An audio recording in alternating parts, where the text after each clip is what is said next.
Hello? Where are you? I need to vent! Again? Alright, on my way. Okay. Drive therapy. Surprise! Oh my gosh. So, today's surprise episode of Drive Therapy. Cause it's Sherando's birthday! I don't know what you're doing to me, you know. I don't know what you, but one thing I know for sure is I am so nervous. What you nervous for? Because I don't like surprises. We know, because you're a control freak. Yes, I am. Undeniably so. I like to know what is happening. I like to be the one who's doing the planning and the controlling and the solidifying and all of that. So now inside I am freaking out because I don't know what to expect. Well, from now till Friday, you have one only for surprises. From now to Friday? Your heart I go jump out of your dress. And what is... Out of your dress. Okay, alright, Kerrie. Alright. So now my armpits start sweat. Mine too. So long as you don't think. You have deodorant. I have deodorant. Oh my gosh. So what's on the menu? Nothing. When you gonna start the video 5, you're not gonna tell me nothing. So today we're gonna drive to one of your favorite places. Okay. And you are gonna just chill, release the stress. You're gonna invite all the wonderful energy into your life. I can do that. But for now, I want to know how you feel, like really and thoroughly how you feel. Why? Should not drop. That's alright. How you feel? Like, are you excited about this new age that will remain anonymous and never say? No, it's fine. I'm 44. I don't care. I own my shit. Own it? Because I'm a queen, right? You know, and you have to go through certain things and get to a certain stage before you can claim queen status. So I'm not a princess. I'm not a little girl. It's a red light, Kerrie, and Jesus Christ, God Almighty. Why everything has to be drama with you? Oh my God, let me drive. No, Jesus. No. Oh my God! The Lelo one wasn't working. I looked. Oh God! The Lelo one wasn't working. This child going to give me a heart attack, you know, on your birthday. Look now. What was I saying? Don't forget, this felt like a donkey pee in this moment. It's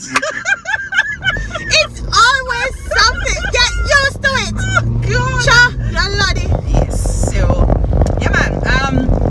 I'm excited for a few things. There's nervous excitement. Because there are a few news, NEWS. Is there any other way to spell news? There are a few new things that has been happening in my life over the past couple of weeks. Shut up. That Kaya, well, I know why you know, so me now go say it on the camera. That have been, you know, kind of centering me a bit, bringing more joy, more clarity, more peace. You know, we like peace. We love peace because for a while we never had peace, Kerrie, and for a while it was just chaotic.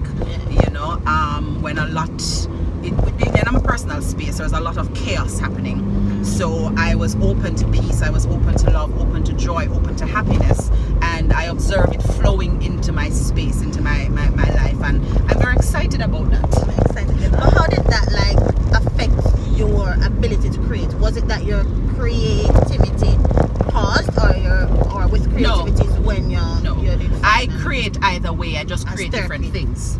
Right? So if I'm in a sad mood, then I'm going to create something that speaks to that particular emotion. If I'm happy, I'm going to create something that speaks to that emotion.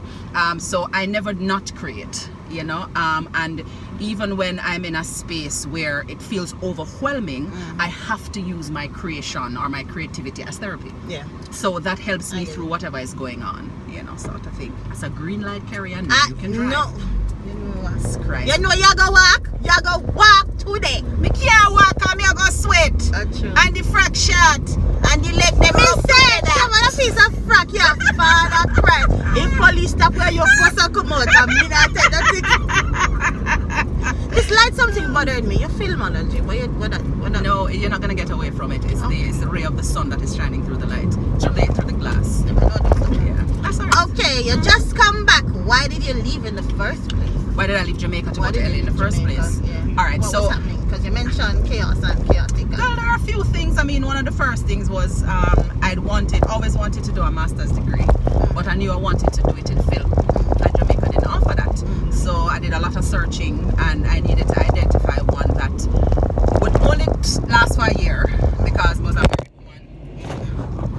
married woman with children and such delight, young children, and so we're not careless, so we're not out for life, we pick them and go galavant. That's correct. So I took a while to identify a program that would be conducive to my needs, and I found one at the New York Film Academy, and so we decided, for step B, as in my husband and my children, well, we never have no choice, they have to go, and so we left, and we did a stint in Canada for about 6 months, and then I went off to LA to school. So I was initially only pursuing higher education. That's why I left. Okay. So with me, I had to leave because I wanted a master's degree, but I felt at the time that Jamaica never have none to offer me. Did you feel that I'm gonna do the master's program and come back, or you were just like, I want to live the Hollywood life and I want to be what is funny, Kerrie? Let me tell you what is funny. A few things. First of all, I had felt like I'd lived. I'm not gonna lie, cause I'd had the production company, had the talent agency, I'd worked in media, worked in radio, television, as voicing commercials, doing TV commercials. I had lived. So there was nothing. So there, boy, Jesus Christ, look at the taxi man and lick down the bike, man. Taxi man. Anyway, yeah, I had done a lot of the things, or most all the things that were on my heart. I'm going to be truthful, And you started early, no? I did.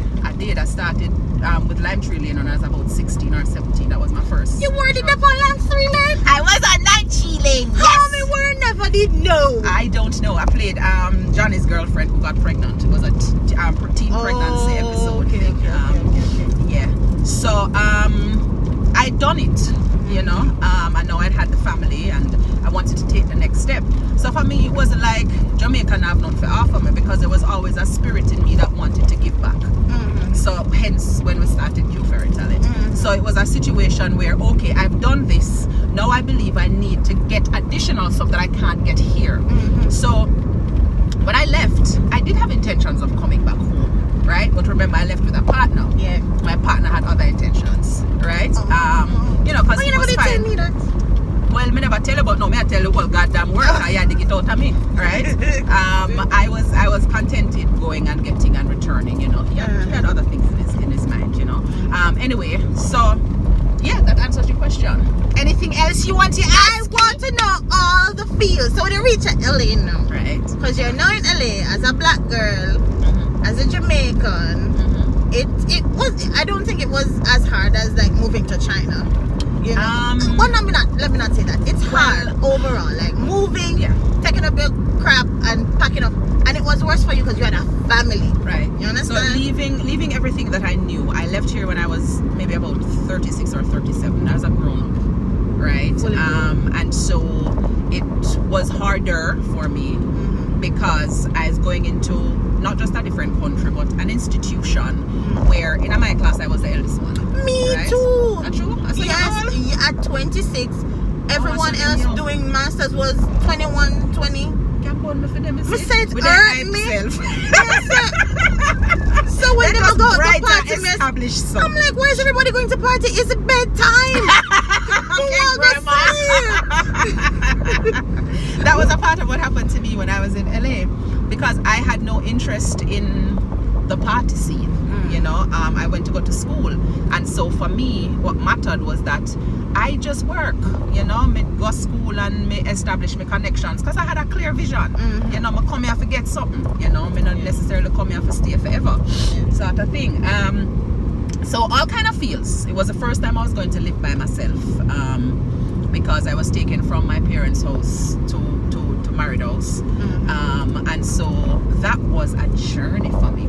It was a hell of a journey, man. Really? Yes. It never did nice, so you just have your own peace and quiet. Yeah, for the first month, and then I get over it. Because I am that kind of an involved parent. Yeah. Like, I need to know everything. I spoke to my kids every single day that I was there. Yeah. Trust me, you know. And so I missed that. I missed that kind of connection. And I'm very tactile. You know, my love language is touch and quality time. So I miss all of that contact. So it was rough for me, man. And I got ill. Emotionally got messed up, and so it manifested in my physicality and them kind of something there. So it was hard. It was hard, and then the food different, and me not know nobody there, and the culture different, and I have to change my accent because for whatever. Tell me about the change of the accent. This girlfriend, for whatever reason, I'm speaking standard Jamaican, right? And it's like they don't understand. Like, what did you say? I'm like, because them ears trained for hear certain things. Yeah. So in the middle of conversation, I'd have to like just switch to something like this. I had to practice to sound like them, you know, and even like going up on the ends of sentences, even if it didn't make any sense to me, you know, because that's how it sounded. You sounded, you know, white. I know. Oh my gosh, right? And Did so annoy you at some point? it did, you know. But after a while, I think I found a balance between that sound and my own sound. So I found my own space, peace, my own balance, my in between, you know, my bridge, if you will. Yeah, bridge. Right? And so I figured out how to exist, and then graduated and got called back to the same institution to come and teach, which was a feather in my cap. I was very honored, humbled, all of them nice feels there. And so in talking to these kids, it was an international college, so in talking to them I still had to maintain that sound, right? And then I was also going on auditions, and the casting directors, I couldn't go in and go like, hi, my name is Sherando, I'm Jamaican, but believe it or not, I can actually do an American accent, because they're not hearing that. Yeah. So I literally had to ensure that I had a handle on the accent before I go in, or before I went in. So, you know, I would practice all the time. Yes, wrong car, you're pressing the wrong something. And so I'd practice all the time, and you know, eventually I perfected it, and I survived. How did you, being in LA, because it's Hollywood, right? Yeah. How you did see, you? I'm nervous. You see, I twist up my finger. Why I know you she carry me go, you know. And me know so we just a drive and she a question me. This dog cute. My dog happy, Kerrie. My dog happy. Thrust me, okay? Thrust your friend. I would like if me thrust you, cause straight through the window me a thrust you. Sure. Oh God, you were think now it's bad? Oh gosh, wait till you reach the end of the week. Oh my God. You're gonna just kill me. I think our friendship is going to be over. Nonetheless, you were saying. I brought a whole backpack, by the way. A backpack? Yeah. What is in the backpack, Kerrie? I might stay, I might not stay. You know, it depends. We might go somewhere, we might not go somewhere. What is going on tonight? I'm just saying. You already met my mother vexing me, you know? It's true. My mother was like, listen, I don't care if Kerrie want to hear. I sacrificed church to come down here. And church is very serious to mom. My mother's a pastor, right? So serious. So I sacrificed to come down here and make dinner so we can have dinner together. I should come in and taking you away. Because ratted, we never know what I live the day for hear my mother utter them words of jealousy out her mouth. Apparently she likes me. Well, at 44, she don't like that 44. Then there's no growing onto her. I know, right? Anyhow, man. What was I saying? We forgot.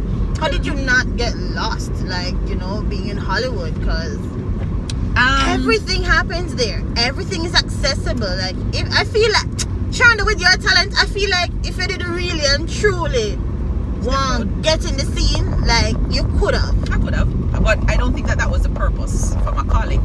That's not what I'm here to do. Sometimes there are things that's bigger than you, you know. Because, well, there always. I initially, in my mind, wanted to be the first Jamaican Oscar and Emmy winner, you know, director, actress. I remember that. We used to write that on the vision boards and stuff, and you keep it up. Yep.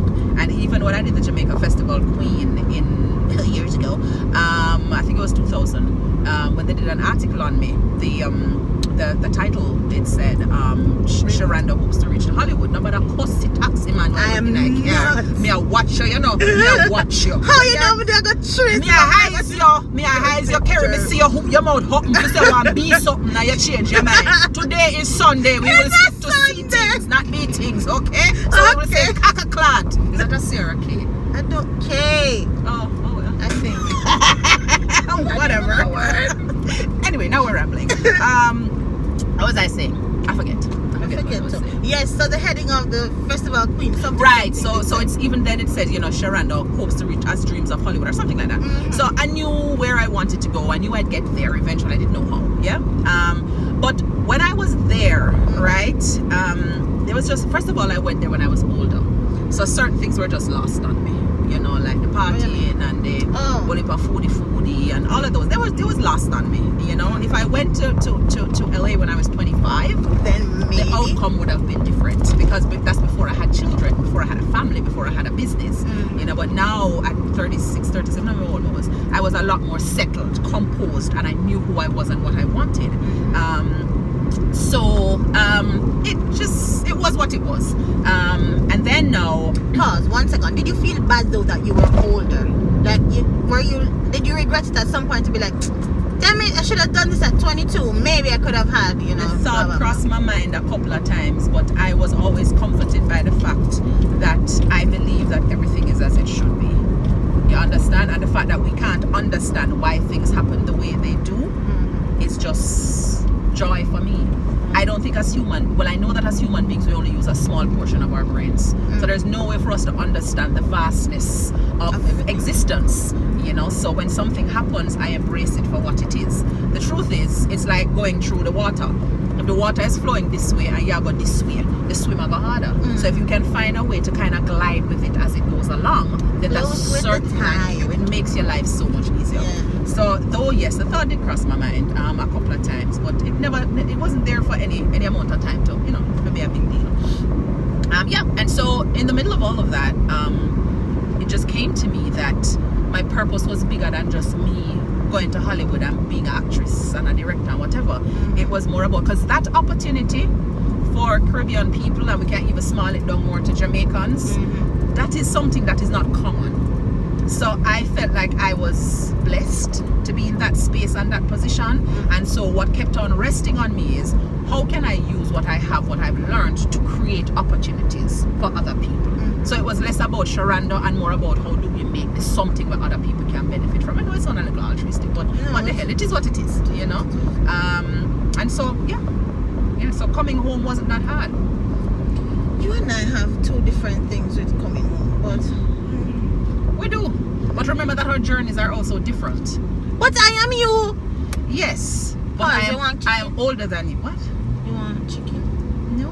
The doctor said me not to eat chicken. It have hormones. You want fries? Fat. No. You want food? You hungry? I think you want fries. You hungry? I'm not hungry. Okay, you sure? I want water. Well, let's go get some water. Yeah, that's fine. I can get water.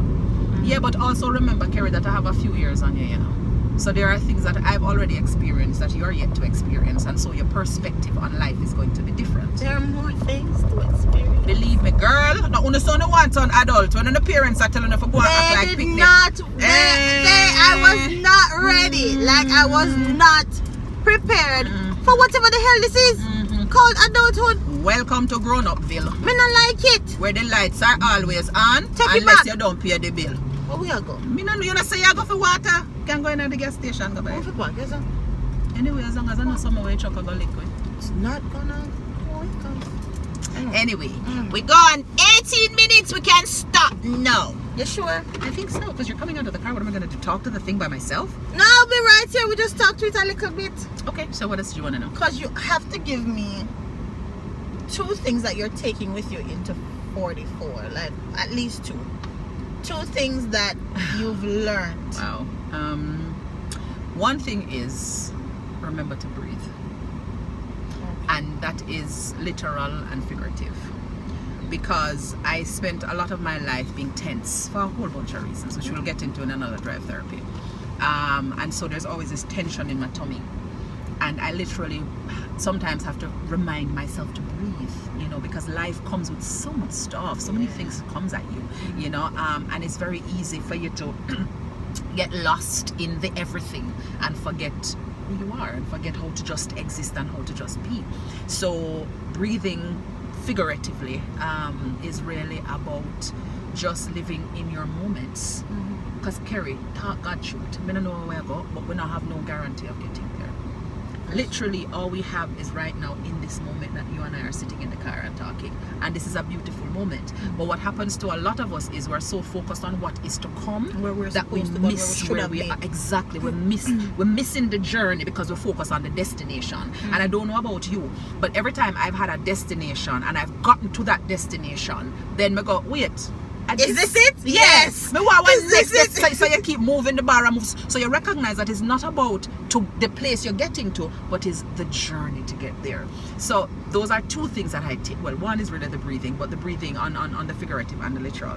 The other thing is, if you think your life is about you, you're already dead.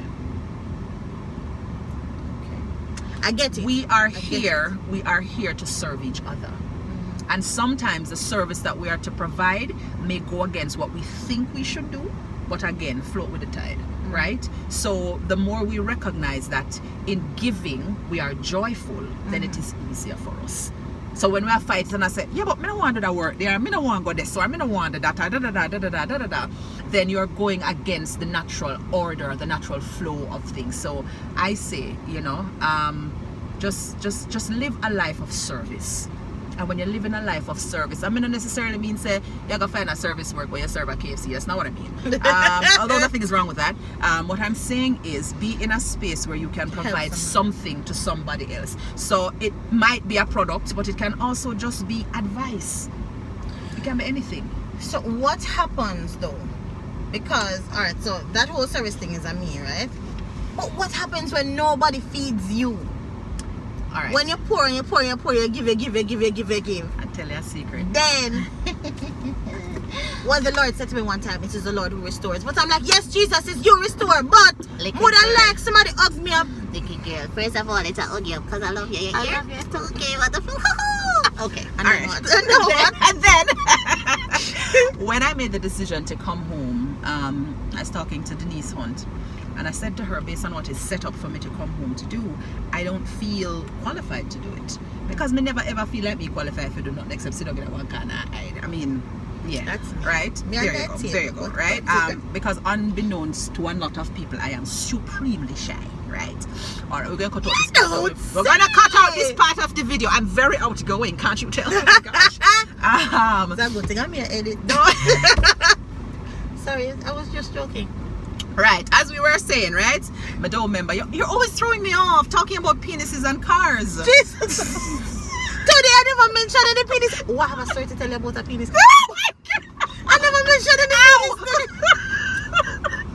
Don't kill yourself. It's your birthday. You can't have sunrise and sunset on the same funeral program with the same day. What were you saying? I don't know. Yes, coming home. Who pours into you? Right, you were talking to Denise. Right. And I said to her, I said, Denise, I don't qualify. I feel like Moses. You know the story of Moses. And she said, Sherando, be quiet. God will send you your errands.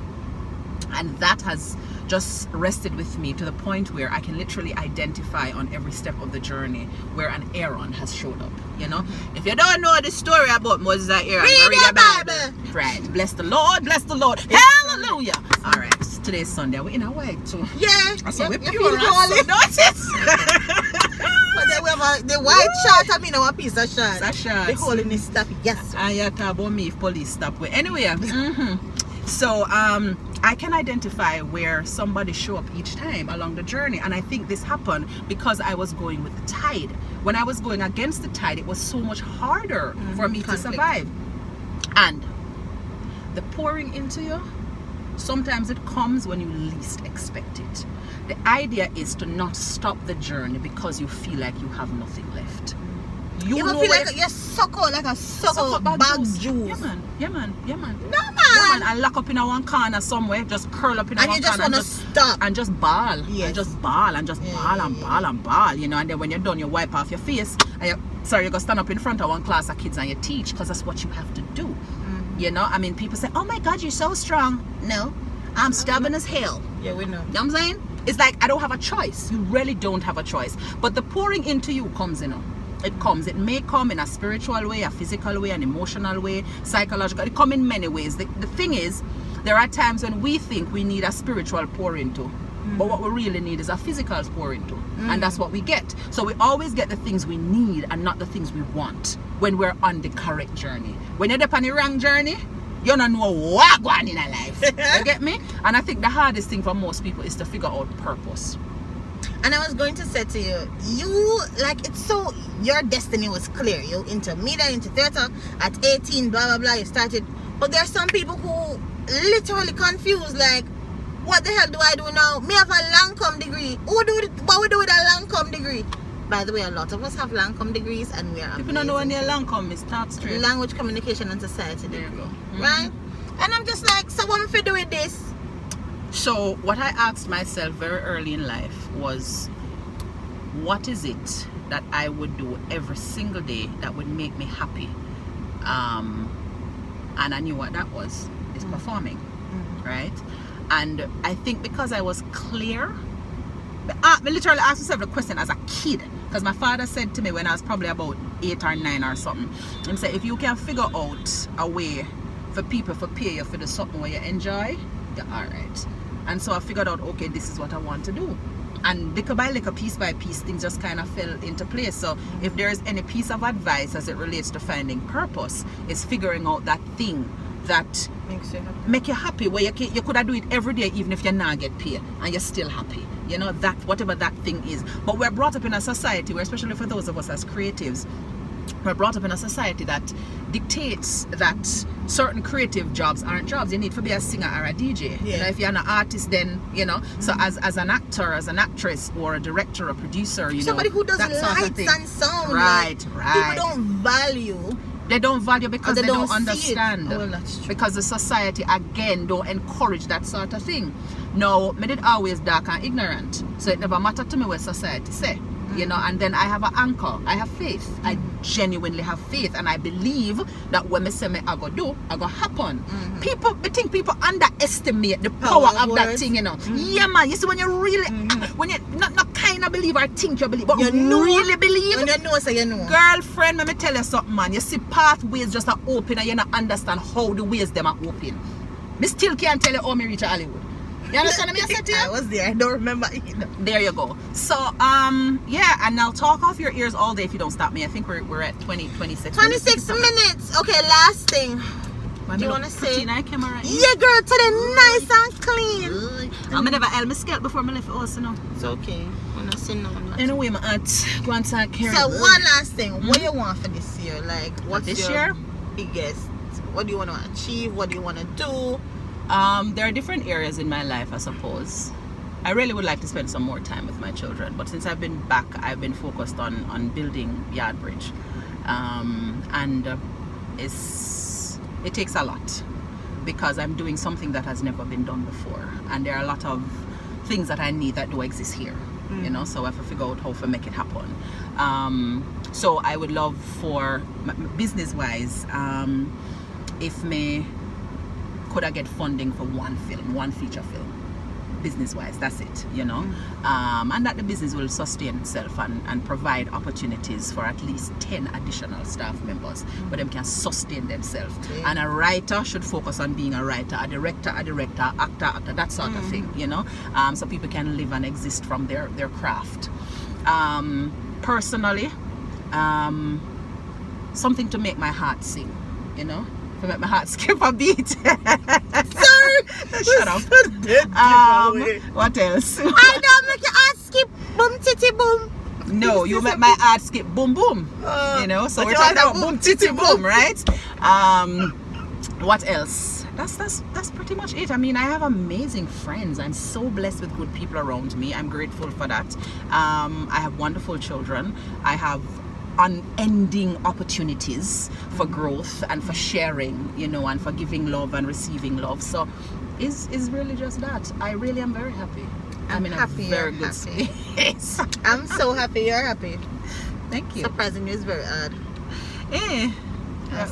Me don't really know why we park up here so long, and I feel like there's something with a plan, no plan good yet. So she try to them take man for idiots, you know, but them don't know say he's a big man. I know when things are going. That's how we are going last time. You want water?